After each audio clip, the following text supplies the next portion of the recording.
Anda yang punya masalah di jantung, makan tiap hari seperempat. Jantung Anda akan sehat. Apa tuh namanya? Penyakit itu bisa hilang dengan sendirinya.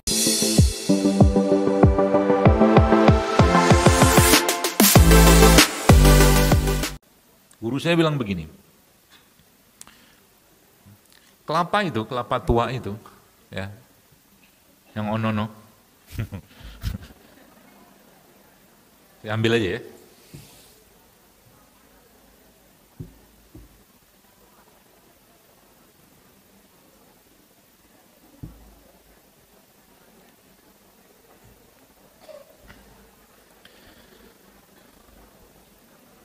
Ini kan lebaran, belum Ramadan kan nggak naik daun dia.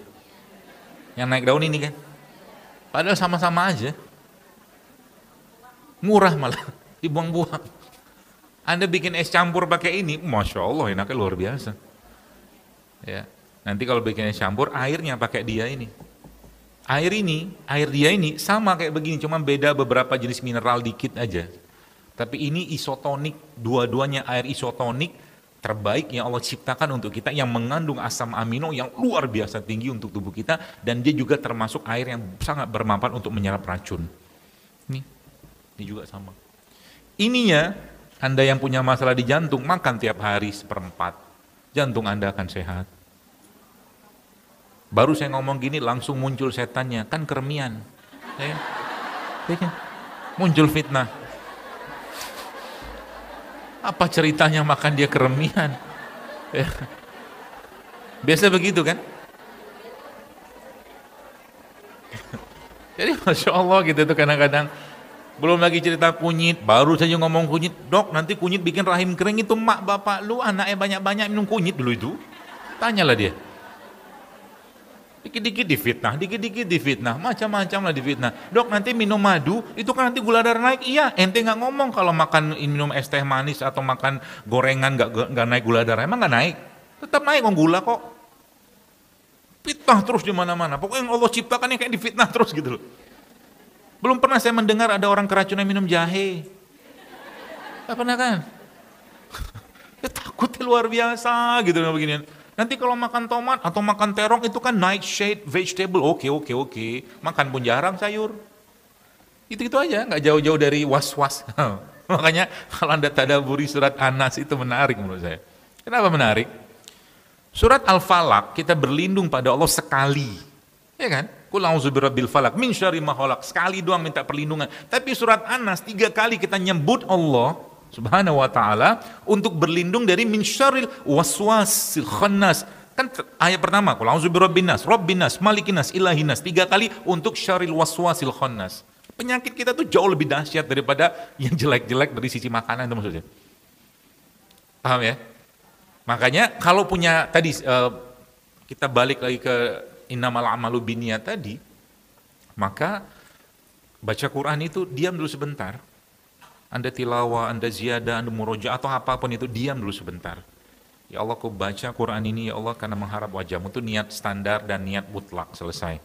Habis itu Anda ngomong sama Allah, ya Allah aku niatkan kalau ada penyakit hati dalam diriku, ya Allah bersihkan dengan setiap huruf Al-Quran ini. Gitu. Jadi nanti takutnya bisa hilang, sedihnya bisa hilang, paham ya? Bakhilnya bisa hilang. Nanti tiba-tiba Allah kasih hidayah taufik untuk apa? Untuk mengerjakan pekerjaan-pekerjaan atau hal-hal yang akhirnya membersihkan toksik hati tadi, paham? Itu sebenarnya. Kenapa itu? Itu sebabnya Allah katakan dalam Quran kan, wa nunazzilu minal Quran ma huwa syifa, kata Allah. Wa rahmatul lil mu'minin wa la yazidu zalimina illa khasara. Kami turunkan Al-Quran itu sebagai syifa. Ya penyembuh, bukan hanya, kalau penyembuh itu sempit, jadi dia luas banget maknanya itu, bukan sekedar dawa itu kan obat. Misalkan orang demam, minum paracetamol itu obat. Gitu. Kalau syifa itu luas banget, bisa jadi dari sisi yang kita nggak duga, dia bisa sembuh gitu, syifa kayak begitu. Gimana caranya satu air kayak begini, misalkan yang air zam-zam dengan syifa, kan? Meskipun tidak dijelaskan secara spesifik oleh Nabi menggunakan kata syifa. Tapi kata Nabi SAW bahwa zam-zam lima syuribala, kata Nabi. Zam-zam itu sesuai dengan apa yang diniatkan. Sekarang saya tanya, ini mengaplikasikan syariat ini dalam kesehatan kita tuh Masya Allah powerfulnya luar biasa. Saya tanya, apakah pernah dari Anda yang minum air zam-zam dan doa dalam hati Anda berniat ketika minum air zam-zam tadi, ya Allah dengan zam-zam yang ku minum ini, ya Allah ku mohon kepadamu, ya Allah hilangkan dahagaku di padang mahsyar nanti. Jauh banget kan? Tapi itu doa bisa disebutkan oleh para salafus soleh ketika mereka minum zam-zam juga, Masya Allah. Bisa. Ya, sedahsyat itu pemikiran mereka tentang masa depan. Ada yang minum zam-zam, kalau kata doa zam-zam standar kita tahu, Allahumma inni asuka iman nafi wa rizqan wa syifa'in min kulli dan, kan itu doa standarnya. Tapi Imam Syafi'i segala macam atau mungkin imam-imam itu mereka doa supaya mudah hafal Quran, mudah hafal hadis, mudah belajar, ditingkatkan cerdas, segala macam dia doa di situ. Kenapa? Ada janji Allah di sana. Ini saya katakan perangkat ini kadang-kadang kita lupa.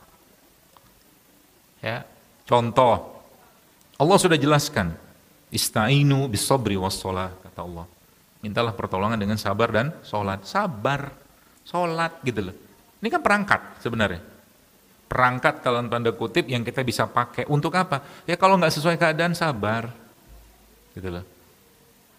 Terus kalau sakit apapun segala macam yang sifatnya kita bisa minta pertolongan Allah, yang pertama kali kita lakukan sholat. Jarang orang sakit itu sholat. Ya, itu aplikasinya. Sudah jelas Allah katakan. Maka Nabi SAW berkata pada Bilal, ya Bilal arihna bis sholat, kata Rasulullah. Wahai Bilal, istirahatkanlah kami dengan sholat. Rilekskanlah kami dengan sholat. Kita mungkin belum sampai ke tingkat itu sekalian. Tapi kita bisa mulai dengan cara apa? Menikmati itu dengan memperbanyaknya. Ya, contohnya gimana? Meningkatkan sholat-sholat sunnah pada waktu-waktu tertentu yang dibolehkan, boleh aja. Contoh mungkin antara maghrib dan isya, setahu saya butuh boleh. Nanti tanya sama Ustaz fikihnya, setahu saya itu boleh. Atau mungkin antara zuhur ke asar itu boleh. Asar ke maghrib kan nggak boleh. Banyak yang sholat, sehingga nanti menikmati itu. Ya, tentunya dengan kadar yang dengan hal yang misalkan suami lagi datang itu lain cerita lah. Ini katakan Anda sendiri misalkan begitu. Ya. Itu perangkat.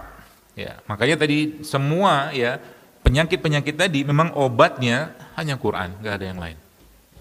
Ya, tinggal bagaimana cara kita menerapkannya, menggunakannya supaya nanti si penyakit itu bisa hilang dengan sendirinya. Kalau Anda, ini saya memperingatkan kepada jamaah sekalian dan buat saya sendiri, kalau Anda yang begitu dekat interaksinya dengan Quran, tapi tidak ada perubahan dari sisi sifat dan sikap serta emosi, maka Quran tadi belum membekas dalam diri kita. Wallahi, tidak bekas.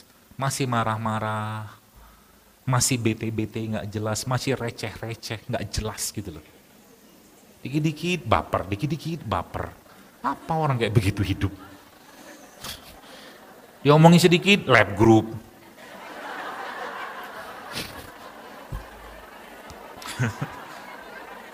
Hidup di hutan aja. Diajak diskusi sedikit, ngambek, marah, nggak siap berbeda. Chill out gitu. Tenang aja lah.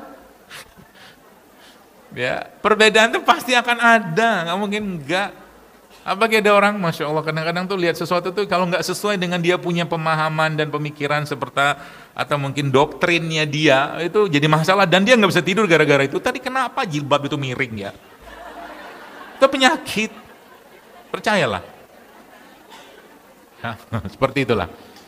Jadi minta sama Allah tadi dihilangkan penyakit-penyakit tadi. Dan memang Allah sudah menjanjikan tadi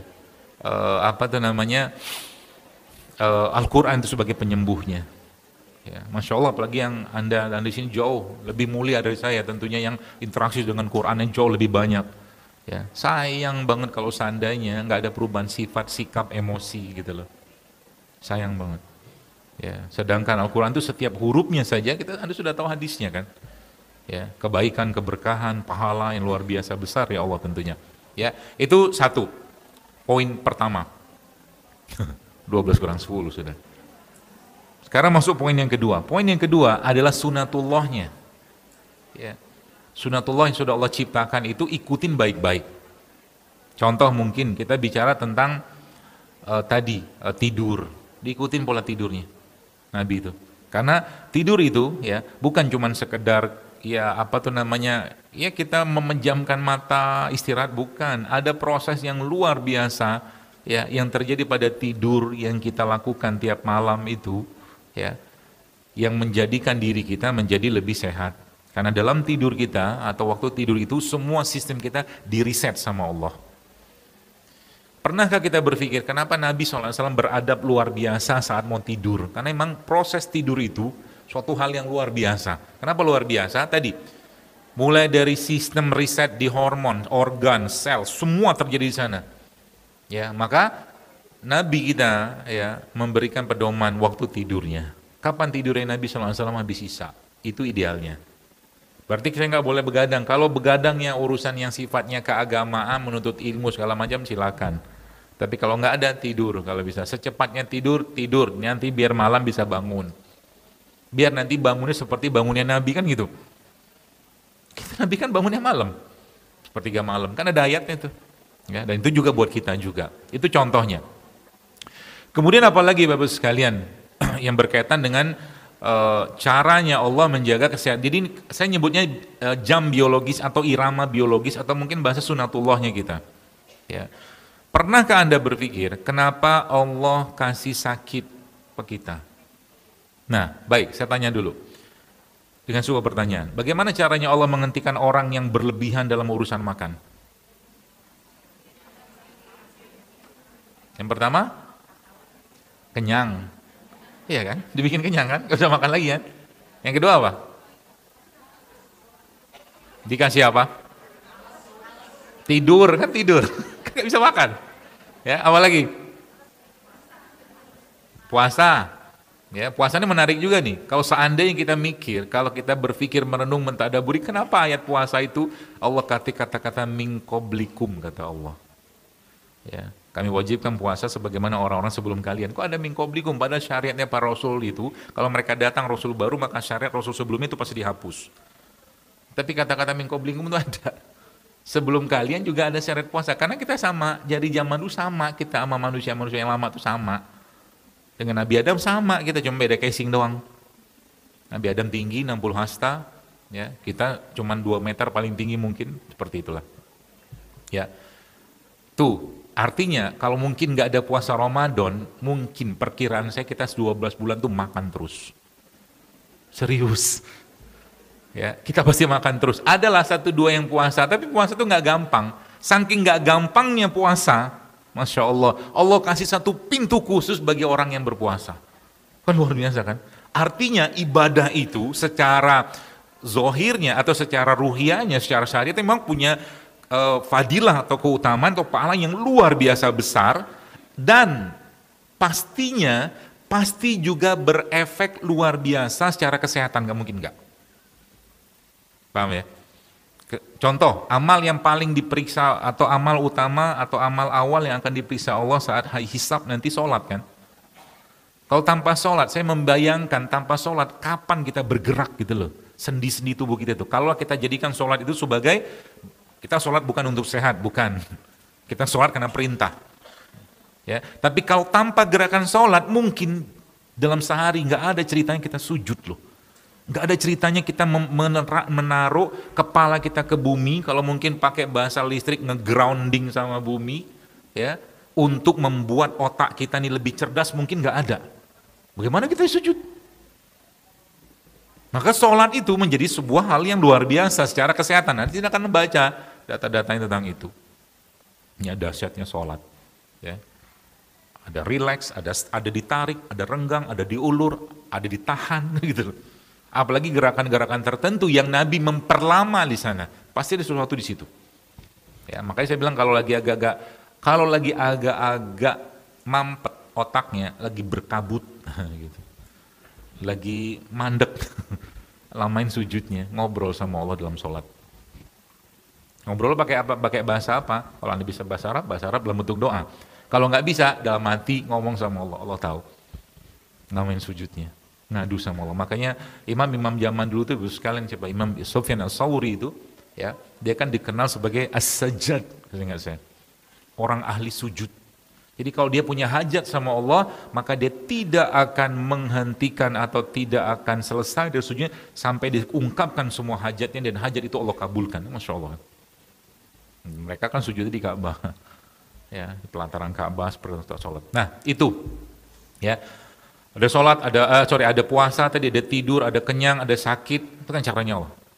Ya, makanya sakit tadi sebenarnya kalau kita pahami dari dimensi ruhiyah atau secara keimanan, maka harusnya kita bersyukur dikasih sakit. Kenapa? Itu kan dibikin Allah puasa. Lidah kita kan dicabut rasanya oleh Allah. Sehingga apa? Ujung-ujungnya kan nggak bisa banyak makan. Benefitnya puasa, dalam tanda kutip, secara nggak langsung kita dapatkan. Apa yang terjadi saat orang, atau mungkin apa benefit orang berpuasa? Banyak ya, minta ampun. Sangat banyak. Mulai dari tadi, ya, dia reset, ya, autofaginya, detoxnya, anti-agingnya, mau bikin glowingnya, mau bikin anaknya, itu bulan semua, puasa itu tools yang paling baik. Maka sayang banget kalau orang Ramadan hari pertama, dia puasa berat badannya 60, hari terakhir puasa berat badannya 70. Sayang banget. Gak bener nih puasanya nih orang. Minimal sama lah berat badan itu gitu loh. Ya apa bedanya sama bulan yang lalu, 11 bulan kalau begitu puasa. Udah dikasih katakanlah waktu yang lama untuk lebih banyak, kan lebih banyak waktu kita untuk puasa. Nggak makan loh, daripada kita makan saat Ramadan loh. Coba hitung baik-baik. Sahur, oke lah, dikasih waktu selama-lamanya setengah jam, udah kenyang minta ampun itu. Lalu buka puasa, misalkan dia habis buka sebentar, dia makan, batalin, kemudian di sholat maghrib dia makan, setengah jam kasihlah waktu, udah kenyang. Ikutlah dia sholat tarawih yang 1 juz semalam. Habis balik tarawih ngakunya lapar, misalkan gitu loh. Biasa gitu kan, oh lapar nih, kita makan apa, gitu-gitu lah kan. Makan lagi setengah jam, cuman 1,5 jam kan total kan. Dari 24 jam itu lebih banyak waktunya yang tidak makan loh. Makanya saya bilang, puasa Ramadan atau puasa-puasa sunnah itu jauh lebih powerful daripada intermittent fasting yang sekarang ini lagi keren-kerenan itu loh. Jauh lebih powerful. Karena fasting state-nya Anda, jadwal atau mungkin waktu Anda berpuasa itu jauh lebih lama daripada waktu berbukanya atau waktu makannya. Lebih lama loh. Apalagi ya beberapa buku dan tulisan yang saya baca itu ternyata memperlama puasa tuh efeknya luar biasa. Memperlama. Diprolong, tapi bahasanya mungkin bukan puasa, kita nggak makan aja. Jadi habis batalin puasa misalkan, ya, kemudian habis itu makan sedikit, lalu Anda puasa lagi sampai sahur. Gak makan lagi. Itu dahsyat luar biasa. Ya, prolong fasting, di extended namanya. Extended itu luar biasa. Ya, sampai dia kalau bagi laki-laki dia akan meningkatkan level hormon testosteronnya, ya. Bagi perempuan dia akan mengembalikan keseimbangan estrogen segala macam kayak begitu.